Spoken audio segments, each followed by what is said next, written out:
every time you feel something or you want to do something and you internalize it, you're creating this inner combustion. And it has to come out some way. And one of the way it vents or comes out is the symptom of your out of control, scattered, confused thinking. That was Blake Bauer, and you're listening to episode 194 of the Building Psychological Strength podcast, where we uncover the information, tools, and techniques to turn our mind into our most valuable asset.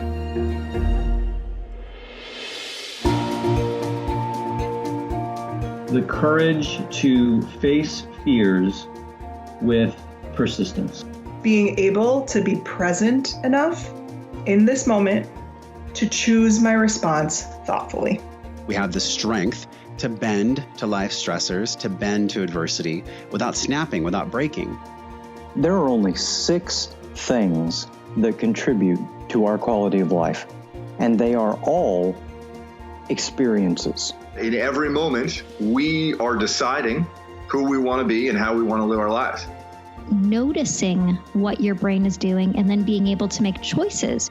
Mobilize the things that we know lift us up.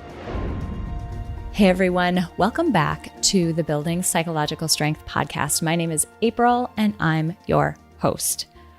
Thank you so much for being here. Truly, it has been a roller coaster of a few months, and I continue to be so grateful for this community and for this audience as kind of an anchor point to come back to in my week each week. So as much as I'm here trying to find guests and tools and information and insights to help you thrive and live better, I want you to know that you just being here are doing the same thing for me.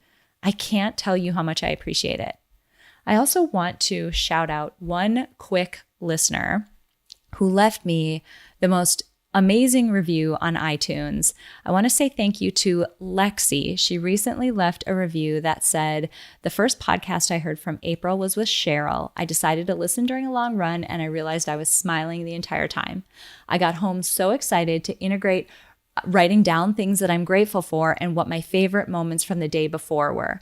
Not only am I starting this, I'm starting this with my kids. However, we'll do it in the evening. I am also purchasing her music. I started listening to this coaching episode and I can't wait to share with my peer leaders on Monday. Thank you for the great experience and I look forward to listening more." Lexi, thank you so much for that incredible review. Thank you for listening to this incredible episode with Cheryl. She was fantastic. She wrote a beautiful album called Luminary that is available in all places. I listen to it on Spotify, but it is music that she specifically created to help with meditation. It is beautiful. So please check that out. But Lexi, thank you for this review. It means the world to us to hear from our audience and to hear specifically which pieces of our message, which types of content, which topics really resonate with you, because we craft these episodes to meet your needs. That's our biggest goal. So thank you so much for reaching out. Thank you so much for that review. We so appreciate it. And thank you so much for supporting one of our guests. Now, this week we have another incredible guest. And before I dive into his background, I want to talk a little bit about why I was excited to bring him on. There are a number of, say, tools and techniques that we can use to help ourselves build psychological strength, to help ourselves thrive, to help ourselves live more vibrant, full, intentional, all the words that you want, to live lives that encompass all of those words. So many of those tools and techniques, there's a ton of them, but there are very foundational tools. There are very fundamental techniques, ones that are sort of the from the ground up, the ones that support everything else that we do. And I was excited about this week's guest and about the conversation that we were going to have because we're hitting on 2 of those tools. Specifically this week, we are touching on mindfulness, which is very misunderstood, which gets very much overcomplicated out there. So we're going to simplify it and dive into what it actually is and why it's so important. So mindfulness, number 1, and number 2, the importance of developing self-trust and self-love. they seem like they seem like they're not as deep of a topic as they truly are. And I want you to know that I would not have created this episode. I would not have brought this guest on if the topics that we were talking about weren't critically important for you to be practicing in your life and for you to work to master. Your life experience will change if you start to practice mindfulness and if you start to develop self-trust and self-love. I promise that. That's why I'm so excited about this week's guest. This week, we're talking to a man by the name of Blake Bauer. He's the author of the international best-selling book called You Were Not Born to Suffer. Each year, he helps thousands of people who can't find effective support from, more conventional forms of support that are out there. He's a world-renowned teacher and speaker. He has an extensive background in psychology, nutrition, healing, mindfulness, and meditation. And beyond that, he had a personal experience and a personal background that involved deep suffering, addiction, adversity, and he was able to overcome that. So I love talking to people like Blake because not only is he incredibly articulate, incredibly concise, incredibly clear at describing topics and tools and information that can be conflated and can seem overcomplicated. Not only is he good at that, but it's coming from a place of pure compassion for people who might be helped by this information. I'm really excited for you to dive into this episode. We have an incredibly great conversation, as I mentioned, about what mindfulness actually is and how to start cultivating it, the difference between the thoughts, the running narrative that we have in our mind, and who we at our core truly are, the role that fear and anxiety plays in keeping us inside a small shell, inside the smallest version of what we could actually become, and ways to use self-trust, self-love, and all of the things that go along with that in order to break out of that shell and become the fullest expression of who we truly are without hiding it. I'm so excited about this episode. We had such a great conversation. I absolutely cannot wait for you to meet Blake D. Bauer. Blake, I'm so excited that you are joining us for this episode of the podcast because we are going to be unpacking some concepts that are absolutely critical and foundational to psychological strength, but also dispelling some of the misconceptions out there about how complicated some of this seems like it needs to be. So thank you for being here and for sharing your expertise with us today. Oh, thank you, April. I love that intention, and I am very much on board with it. Amazing. So I'm just going to throw us right into the deep end of the pool because we've got some really important things to cover today, and I want to get right to it. In a lot of the work you do, you focus on the topic of mindfulness. And I bring that topic up, and I'm sure there are people in the audience who are already like, oh, we're going to talk, because it seems like such a complicated topic. It seems like an area that has a lot of misconception around it. And the unfortunate piece of that is that it is one of the most powerful tools that we have in our toolbox to build psychological strength. It's one of the most powerful tools that we have at our disposal in order to shape the way that our mind naturally works. But people make it feel really complicated. So can you maybe gently guide us into what it actually is and hopefully give people a sense for how simple this topic really is? Absolutely. I would love to, April. Thank you. So I think it would be great to frame mindfulness in terms of a form of self-love and a form of self-care. And we all really need to master how do we love ourselves and value ourselves and take care of ourselves practically on a daily basis. And I'm sure everybody listening knows the importance of self-love at this point, that you can't be healthy or happy or have a full cup and be of benefit to the people around you if you're not really taking care of, valuing, and loving yourself on a daily basis. And one of the critical parts of loving yourself on a daily basis is taking care of your mind. And that's really what mindfulness is. And that's where it begins, is taking care of your your thoughts on a daily basis and really a moment by moment, hour by hour, situation by situation basis, so that you really are not tortured by your thoughts.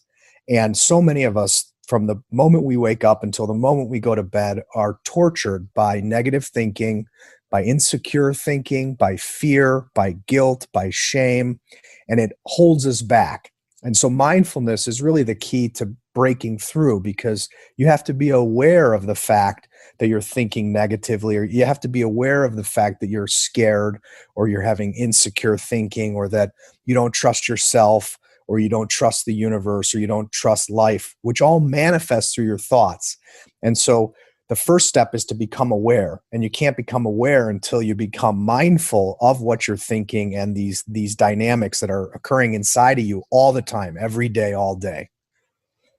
I love that. I love the idea of thinking about mindfulness as a way of caring for your mind, because it really is exactly that. I mentioned it's one of the most powerful tools that we have at our disposal we talk about in Peak Mind how your mind can be one of your biggest barriers, or it can be your most valuable asset. And one of the things that tips that scale, one of the best tools, is mindfulness.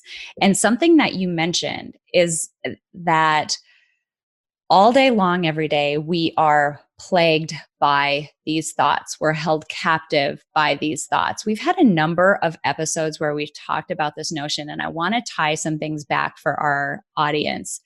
This is what we're talking about when we talk about thought fusion. So specifically, we have a thought and we're immediately hooked by it and emotionally taken down a spiral by it, whether or not that thought is true to the situation, whether or not that thought is helpful for us in the situation we're in. We have a constant running narrative in our mind that, unfortunately, in our normal state, we've gotten so used to it being there that a lot of times we don't even notice that that narrative is happening. We don't even realize that if I spill my coffee in the morning, the thought that immediately comes into my head is, oh my God, you are so stupid. I can't believe you did this. Now you're going to have to clean that up. You don't even hear those thoughts in the way and the tone that you're using to speak to yourself. How do you help people? Because that's really the first step, right? Like even realizing that it's happening and being able to be aware, as you mentioned. How do you help people or suggest that people do that and become much better at recognizing when those thoughts are happening? Absolutely. So for everybody listening, I would recommend that you even close your mouth right now and put your tongue on the roof of your mouth. And as you're listening, just take some nice, slow, deep breaths into your belly through your nose.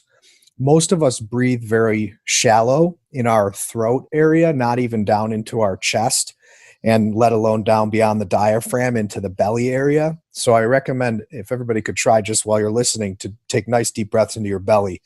And that actually is one of the most effective practical tools, is to drop your energy out of your head, which is the confused thinking, to drop your energy out of your heart, which is where the anxiety sits, and then to breathe deep into your belly. And what happens is when you do that, you bring your awareness and your attention down into your body, which helps calm your mind and helps calm your heart. So that's where you start, because the more you do that, the more you access this space and this awareness inside of you that is underneath and around all your thoughts, because a lot of us are identified with our thoughts and believe that that's who we are. So again, for those people who are listening, you are not the voice in your head, and you are not the voices in your head. You are not your thoughts. You are much bigger than that. But most people, for a majority of their life, are completely identified with their thinking and thus tortured by those voices. So that's a great place to begin, is to start to get into your body, take nice deep breaths, and start to connect to this sense that you're not just your thoughts. You're much bigger than that.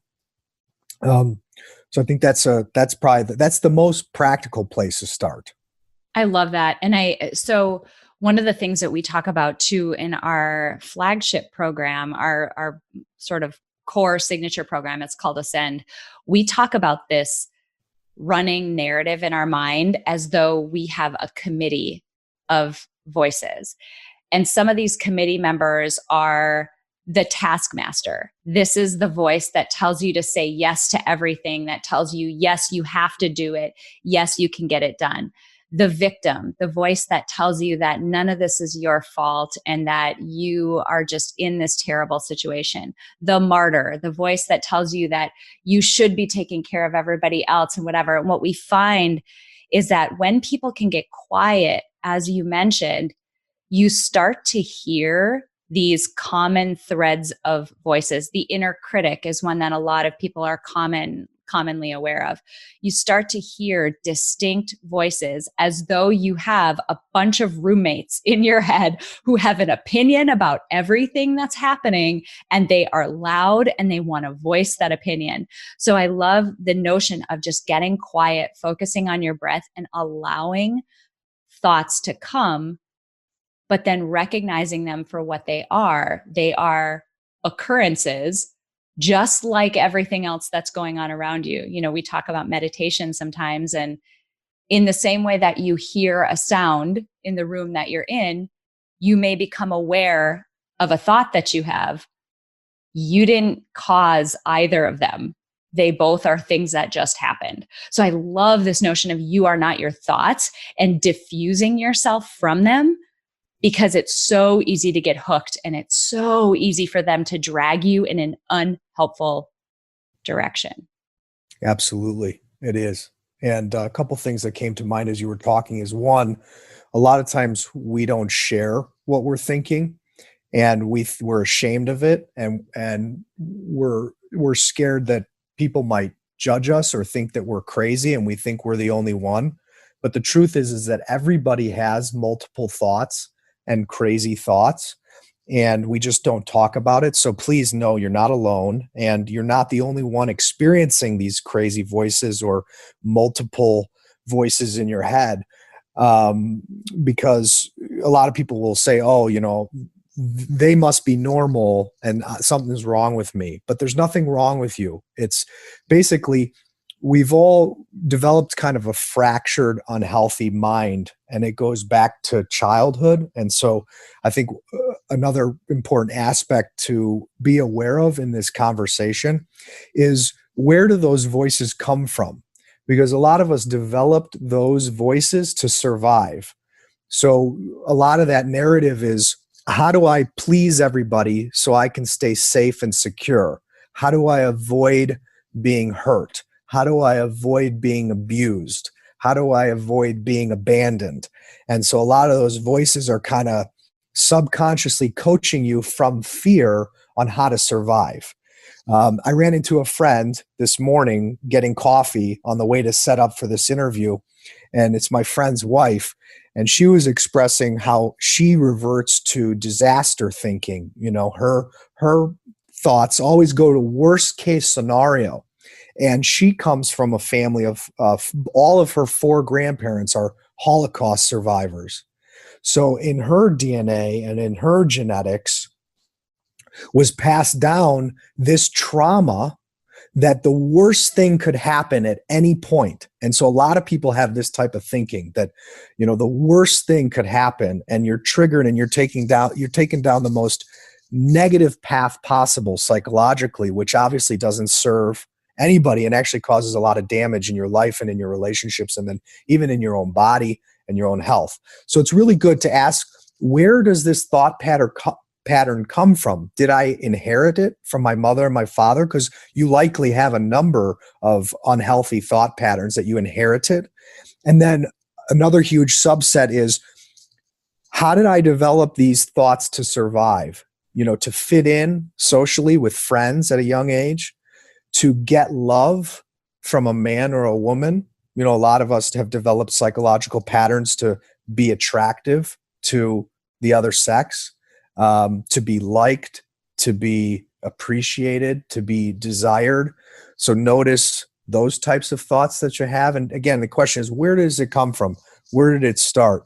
And often it's to survive, to avoid pain, to get love, to find security, to feel security, even if that voice is very critical, very judgmental, very harsh, you've kind of attached yourself to it because it got you through all the hard times. It helped you survive your family. It helped you survive school. It helped you survive your career and work life. And then here you are.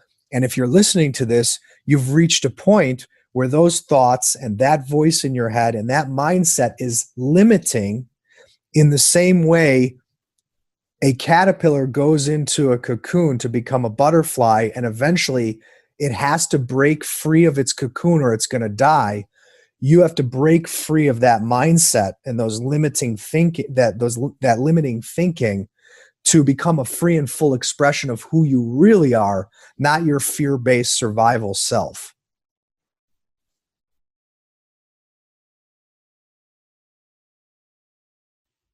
That's amazing. I want to go there next because something that we talk about a lot in Peak Mind, on the podcast, etc., is this notion of authenticity, specifically around authenticity as a way to make the most of the one life that we all have to live.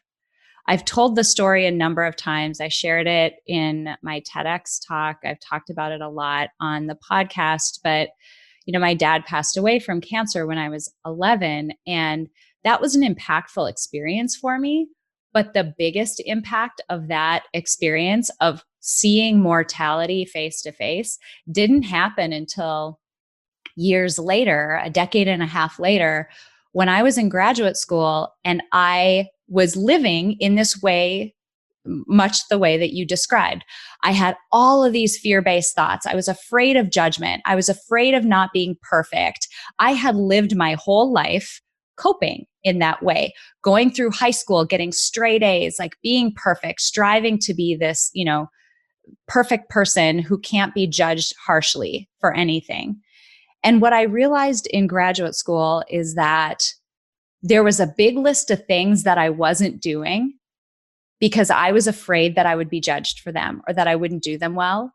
And for whatever reason, I was sitting at my desk one day just thinking about this list. And I thought, my dad passed away, and he doesn't have the option that I have right now to do these things.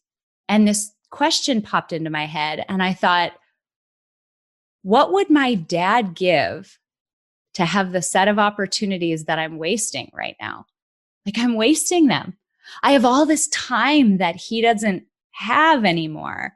And that was the biggest punch in the face that I've ever experienced, because it was like, we all are on the same path as he is, right? Like, every one of us has a finite amount of time in this life.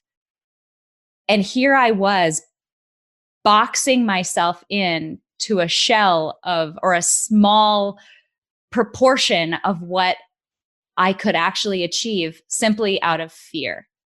So I would love for you to talk a little bit about that link between, because we've got all these basic needs, right? The ones that you talked about, the need for approval and love and security and all of that.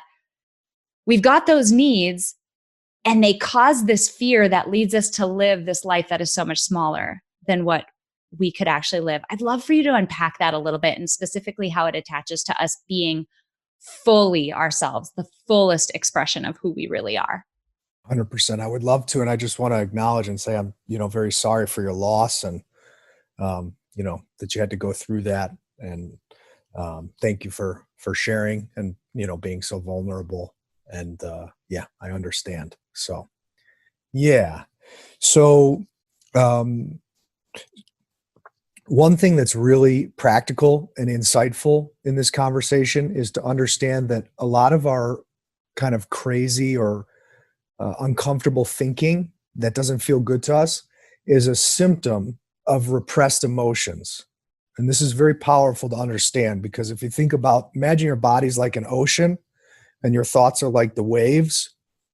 There's all this stuff going on inside you deep down in the ocean, and they come up as waves. So we see the waves, which are the thoughts that are volatile and all over the place and out of control, but they're coming from the depth of your being and the depth of your emotion. So when you internalize your emotions and you have all this stored subconscious energy inside of you, it comes out. The symptom is out of control, imbalanced thinking. So it's really helpful just to see it in that way, because as we were talking before, we make things a lot more complicated than it needs to be. So every time you feel something or you want to do something and you internalize it, you're creating this inner combustion. And it has to come out some way. And one of the way it vents or comes out is the symptom of your out of control, scattered, confused thinking. So I like to say that those thoughts are cries from your soul or your subconscious asking you to love yourself and value yourself and go deeper and really pay attention to what you're feeling in your heart, in your body, in the present, in each situation. So to me, that insight cuts through a lot of confusion. And then that ties into your second question, which is most of us, to survive or to get love, internalize what we feel and need and want on a daily basis. So for everybody listening, if you think about your life right now, think about your relationships with, let's say, family, think about your partner or your spouse, think about your parents, think about your friends, think about your boss if you have one, and ask yourself, is there anywhere in your life right now that you're not being 100% honest and 100% true to yourself? And most people have one area where they're not opening up fully and being totally honest and authentic. And it can be gross. It can be, I'm really not happy in my marriage, or I really hate my job, but I'm not opening up and I'm not talking about it. So it can be these really big things, or it can be really subtle and small, as in one feeling that you're not telling someone. And that can be, I feel really hurt by what you said to me last night. Or it could be, I'm really attracted to you and you're afraid of rejection. So it can be little things as well. It doesn't have to be these huge, issues, because everybody listening is in a different place in their life. But typically I can find with someone one emotion, one situation where you're stopping yourself from being honest because of fear or insecurity. And then you have this whole story that if I'm honest, this, and this is going to go wrong. And I don't know how you feel about swearing, but we believe everything's going to go to shit. If we're totally honest, if we're totally authentic, that things are going to fall apart. And when you start to dissect that, you'll see that anywhere right now that you're afraid to open up and be honest, or you're afraid to act in alignment with what you really feel and need and want, you have a belief that if you are true to yourself, everything won't work out. Everything will fall apart. So, I advise everybody to take a nice deep breath and just analyze this. Can I see I have a belief that if I'm 100% true to myself, that everything's going to fall apart? I'm going to ruin everything. I'm going to hurt everybody. I'm going to lose everything I love. And these are typically the beliefs that we carry subconsciously. And if you dissect that further, what you're saying is that you don't trust life. You don't trust the universe. If you believe in any form of God, you don't trust God. Because if you had 100% faith and belief in the universe, in life, or in God, you would know that if you were being 100% truthful, 100% honest, 100% honoring yourself, that you could do that and that things would work out. If you had that strong of faith and trust in the universe, in life, and in God, you would trust all of that. So then we go another layer deeper. What if everything we think about the universe, life, and God is really just a projection of our own mind and our own thinking, or a projection of our relationship to ourselves? So for example, April, if I judge you, it has absolutely nothing to do with you. Absolutely nothing. The only reason I would ever judge you is because I don't feel good about myself and I need to put you down to make myself feel better and put myself up. Or I judge you to put you in a box in my mind so that I feel secure and that I have some kind of control over my idea of you and how I feel about you. So in other words, the only reason I'm judging you is really because I judge myself. Okay. And so that's a really clear example of my judgment of you is really just a projection and a mirror of my judgment of myself, of my relationship to myself. So April, when I say I don't trust the universe, I don't trust life, or I don't trust God, what I'm really saying is I don't trust myself. Okay. But here's the $1 million question, or actually multi-trillion dollar question. Why don't I trust myself? So for everybody listening, why don't you trust yourself?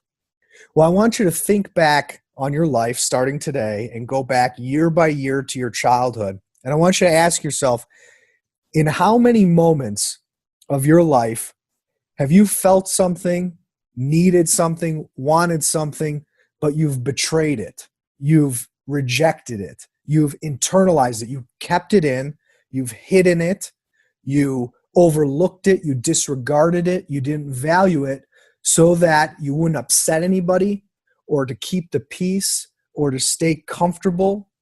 So the question is, if you look back on your life, can you see how many moments in how many relationships and situations you have actually betrayed yourself and hurt yourself with your thoughts? Just like the coffee example that you used initially, when you spill the coffee and you are so harsh on yourself because maybe your mother and father were harsh on you, or you've just developed that inner harsh voice so that you could maintain a certain self-image to other people because you want people to think you're perfect. And so you're so hard on yourself to keep that perfect image for yourself and for other people. That is so destructive. But who's doing it? You're doing it. Even if your parents did it at first, you adopted it, and now you're abusing yourself. You're hurting yourself. So every time you think like that, you're hurting yourself. Every time you feel something and you don't say it, you're hurting yourself. Every time you want to go do something that feels true to you and you're not doing it, you're hurting yourself. Okay? So April, let's say you and I were brother and sister, okay? And for 40 years, I criticized you. I was harsh on you. I was abusive towards you.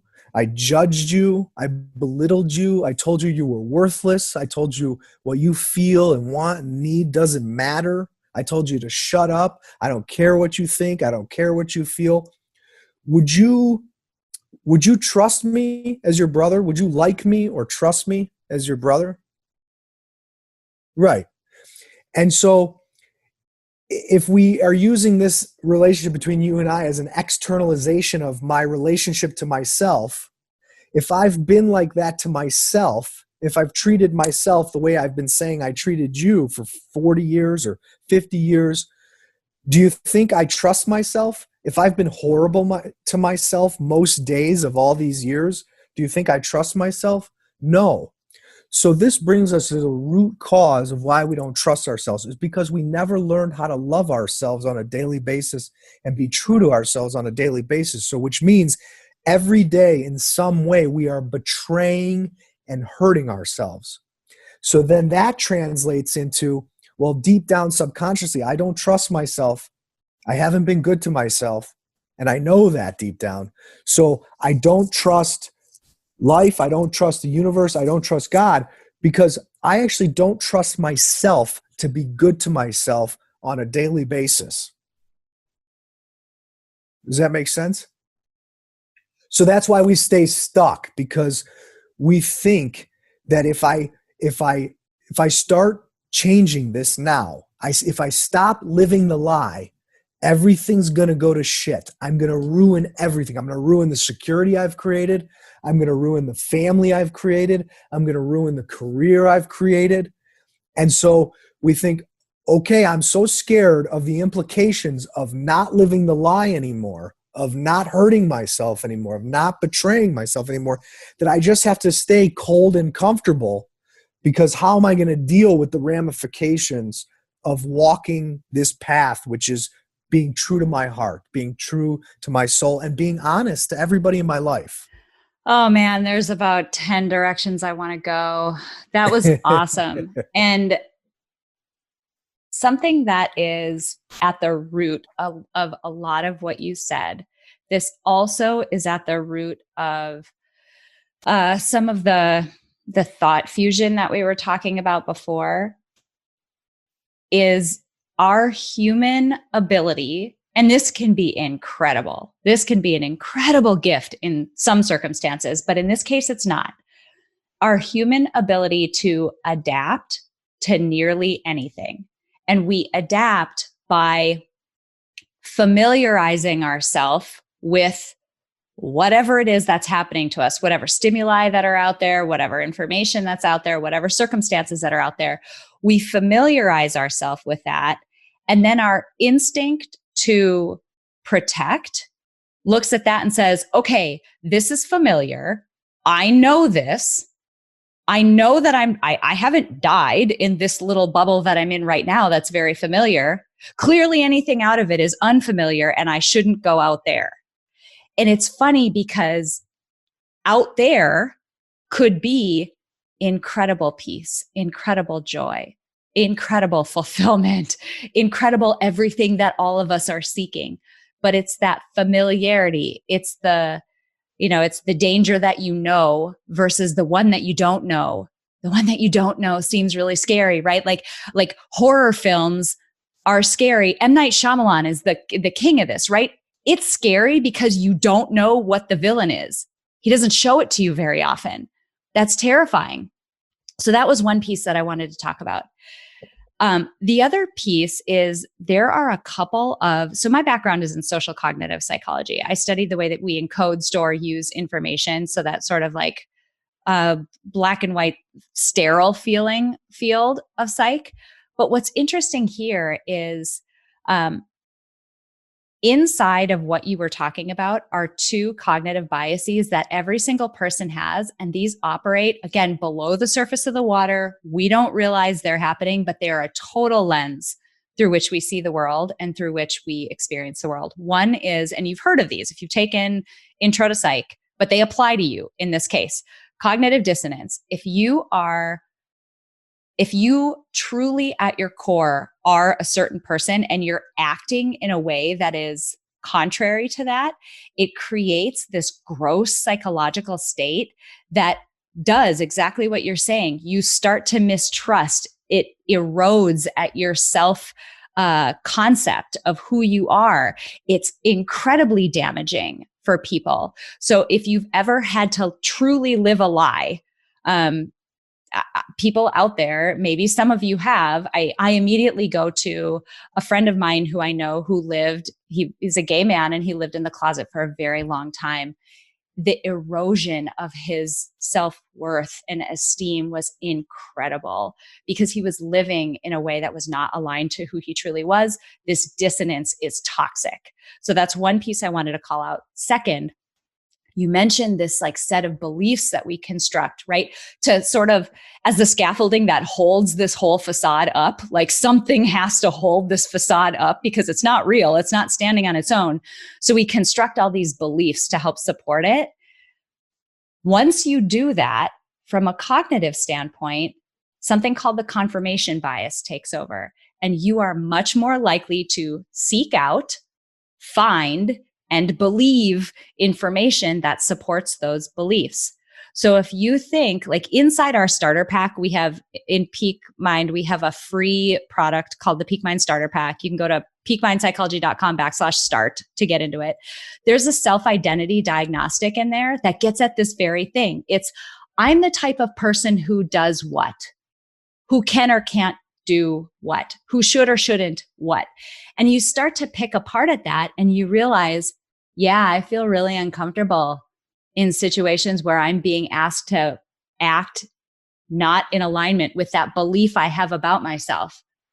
But if you start to really take an objective view and look at, okay, well, other people, can you not find one other person who is similar to you in upbringing, similar to you in circumstances, who is doing the thing that you think you can't do? Most of us can find an example of that, yet we take those beliefs as though they are fact, not an assumption. And I think that is so damaging for people. To go back to that mortality discussion we had before, like you have this beautiful chance You have this beautiful chance to do everything in your wildest dreams, and you're not doing it because of an assumption that you're treating as a fact. That just crushes my soul. I would love, given how beautifully you summed that up, I know you have some practical tips for people. Like, how do we get past this? Like, if you have a small handful of tips of what people can do to move past those limitations, move past that fear, love themselves more, I would love to hear it. Coming back to the practical side of things. So we can't go back, right? We can't go back to the past, to all those times that we didn't express and live our truth. And we can't do it in the future because the future is an illusion. So part of psychological strength is also seeing through the illusions in your mind. And one saying I love that I would attribute to Byron Katie is, don't believe everything you think. Do not believe everything you think, because the thoughts, they just come and go. So don't believe every thought that comes, and don't believe everything that you think, because as you know, in a minute and in 5 minutes, you're going to think a different thing. I think we've all been in situations where we think something about something, and then in 5 minutes later, we think we have a different opinion. And then the next day we have a different opinion. And a year later, we have a different opinion. So don't believe everything you think, because your perspective will always change.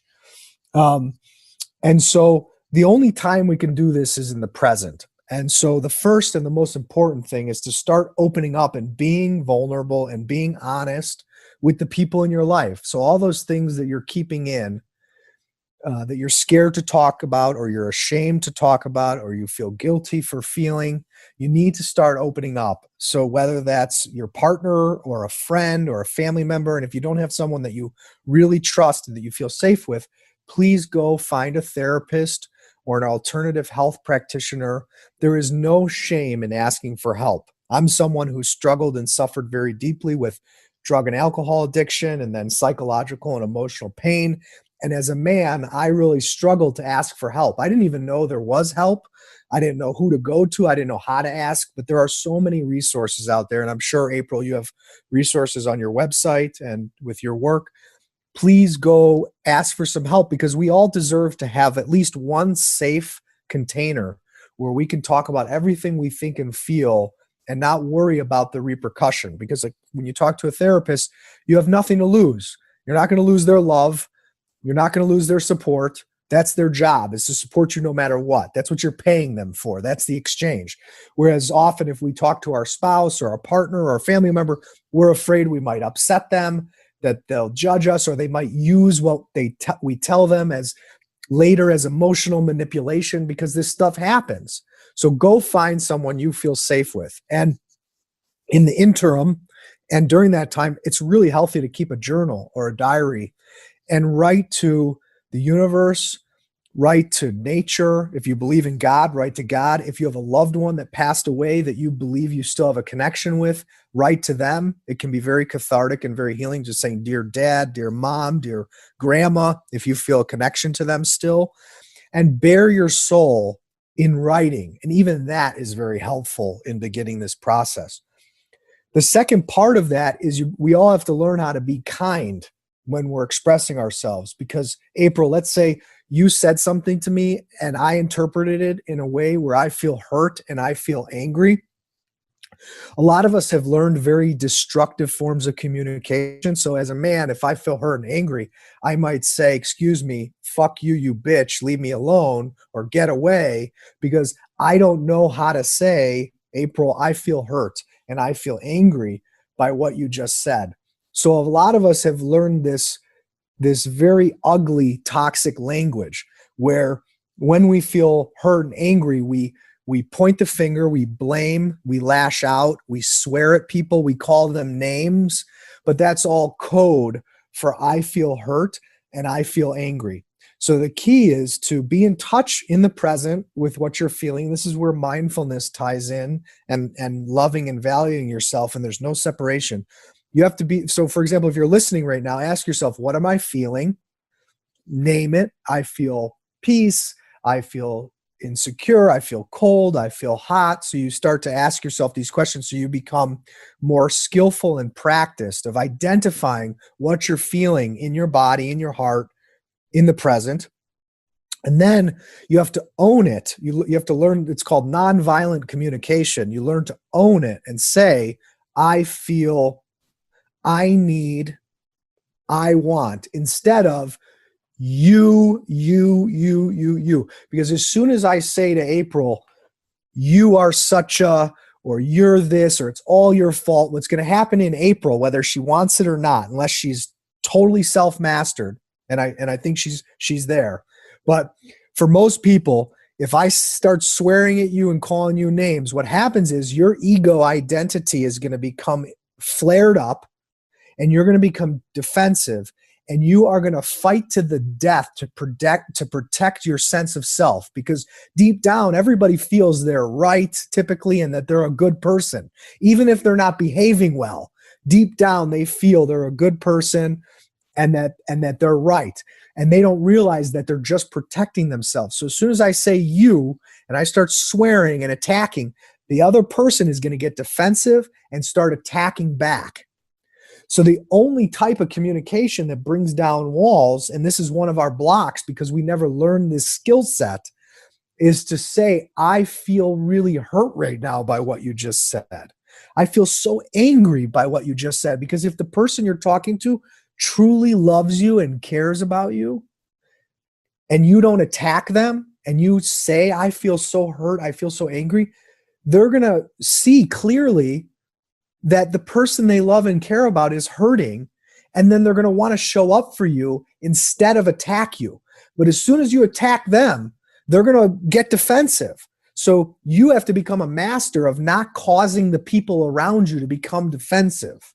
And that's a very important aspect of mindfulness and self-love and mastery, because the other side of it is, April, if I come at you like that and I act in that way, I lose my cool, I swear at you, I call you names, the result of that, the byproduct of that, is that I'm left feeling guilty and ashamed of myself.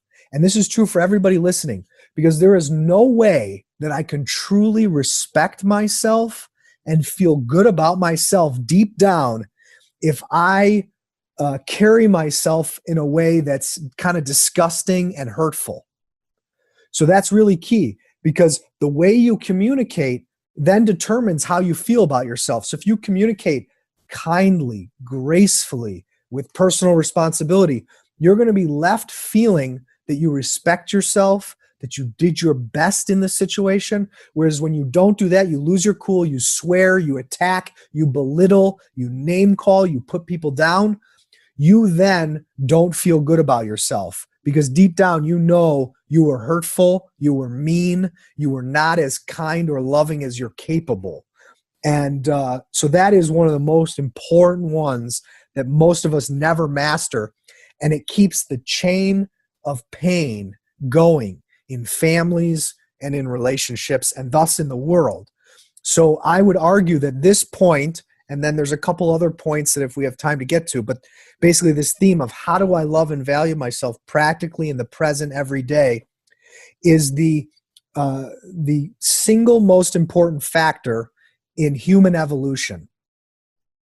Because beyond surviving, right, we all want to thrive on this planet.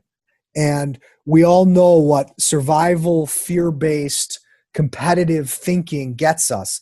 I think human beings that are a point in our evolution where we're pretty, for the most part, safe and secure. We have enough wealth, enough resources to feed, house, and protect the entire planet.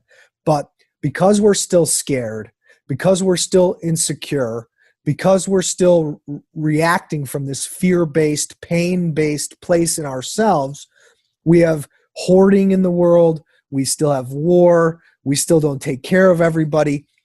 And like I said, everything is a projection of our relationship to ourself.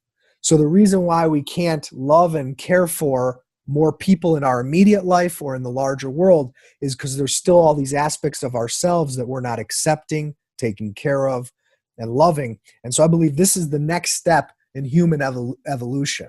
is these lessons in unlocking love and unlocking the well-being that we should all have on this planet so we can make the most of it, like you've been saying. That's awesome. I'm curious about how you think about psychological strength. As you think about the conversation that we've had, what does it mean to be psychologically strong? Well, again, there's so much to talk about here, so we'll go with some little points. Well, so one of them is what I just described, is being able to express your feelings honestly and kindly. And the psychological strength comes from, one, knowing you need to do that. Two, looking at all the damage that you've caused yourself and your own experience of life from not doing it in the past. And then, so here you are in your life today in all these situations where you're faced with, okay, I want to do this. I know I have to do this, but there's fear and insecurity that arises. But now you know that the fear and insecurity comes from you don't trust yourself because you've been betraying yourself your whole life. So, right, we've all heard the quote that the definition of insanity is doing the same thing over and over and expecting different results. So if you keep doing what you've been doing, you're going to keep getting what you've got, right? And typically things will get worse because your body's going to break down, your being's going to break down, life is going to feel less and less worth living. So what's the opposite of what you've been doing? Being honest and kind, always taking these steps. So the key is to know that the fear and the insecurity are not going to go away right away because you've been building them up in your body your whole life.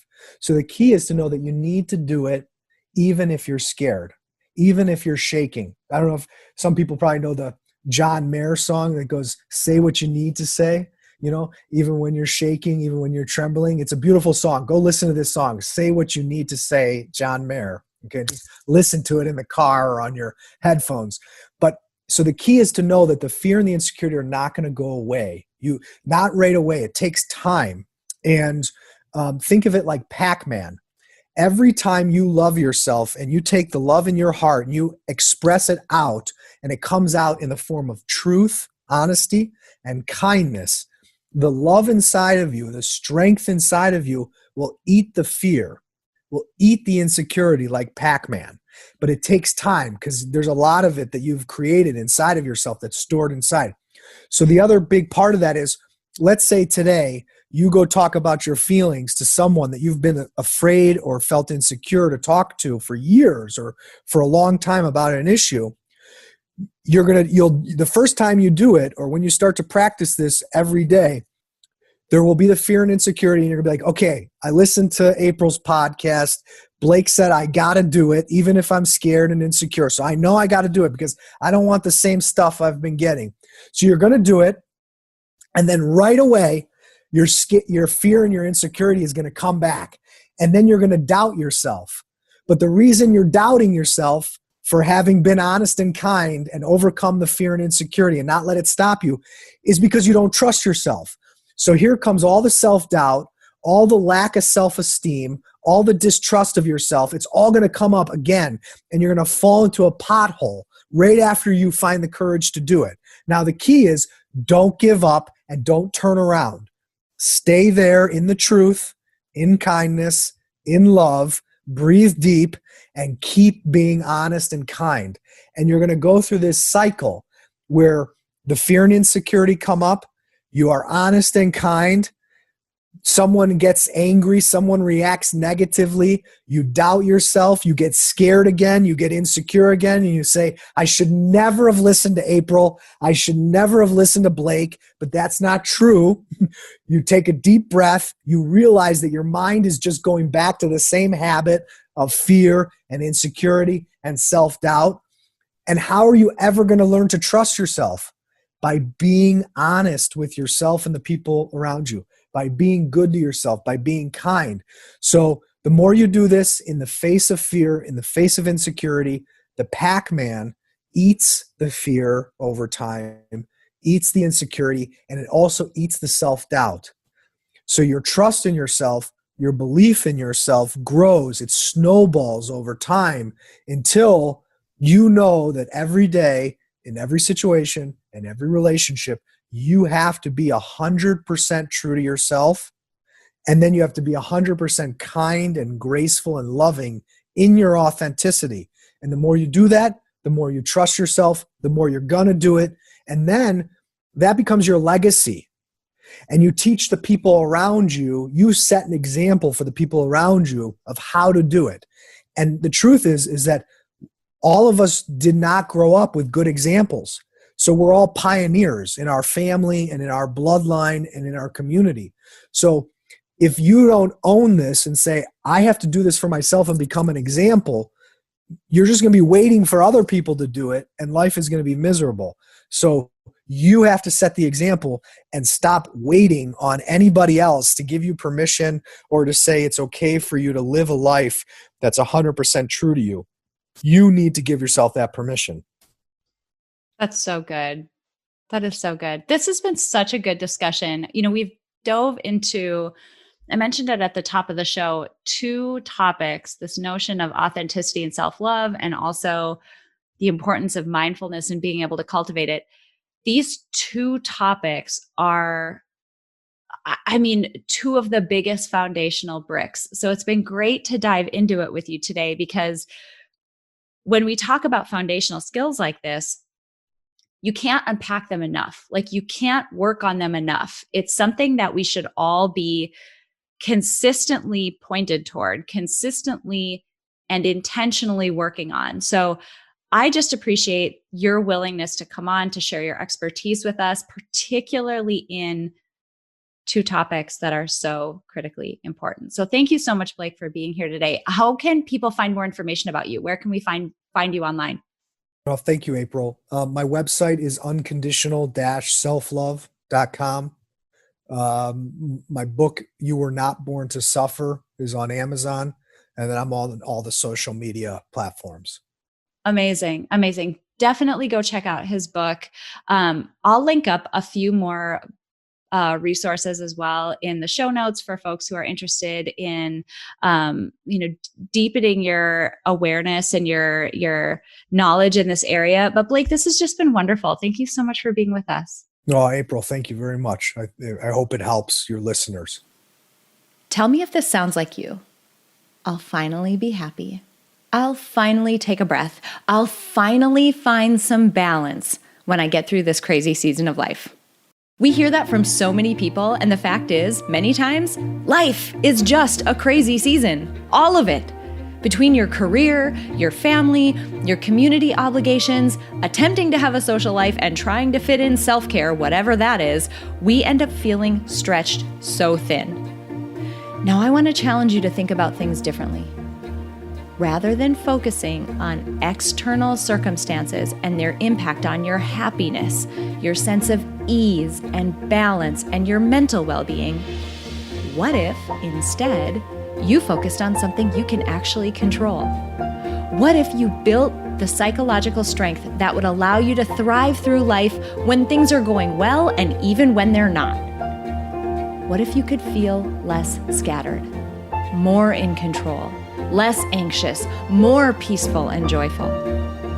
We want that for you too. That's why we are so beyond excited to announce the beta release of our signature Psych Strength Building program, Ascend. This program combines evidence-based tools, techniques, and information from the fields of psychology and life design to focus on 3 important modules: you, your mind, and your life. Learn your unique combination of strengths, values, and identity, and the ways in which they interact and lead you to approach life in your unique way. Dig into your mind to understand the conscious and subconscious processes that act as a lens through which you experience life. And finally, harness the power of life design to begin to steer your life into alignment with who you uniquely are. Enrollment in this beta round of Ascend is open now, and because it's our beta round, the price is astonishingly low. So if you have ever had even a suspicion that you could benefit from building psychological strength through a guided, science-backed experience, now is the time.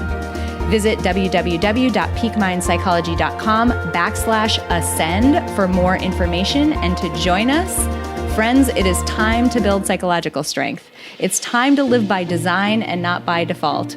It is time to live like your life depends on it, because it does. Join us in Ascend by visiting www.peakmindpsychology.com/ascend. That's www.peakmindpsychology.com/ascend. It's a simple fact that nearly everyone in the world could benefit from building psychological strength, but not everyone will put in the time and effort to do so. But today you did. Thank you so much for listening to this episode of Building Psychological Strength.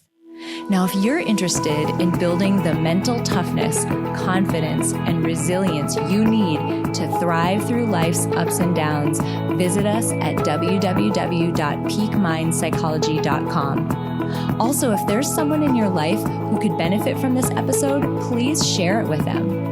And if you yourself found this episode valuable, meaning if you took away even one insight that you can use to build psychological strength in your own life, we would so appreciate it if you would drop us a rating and a review on iTunes. The thing is, the more ratings and reviews we have, the easier it is to get this powerful and important content out to the people who need to hear it.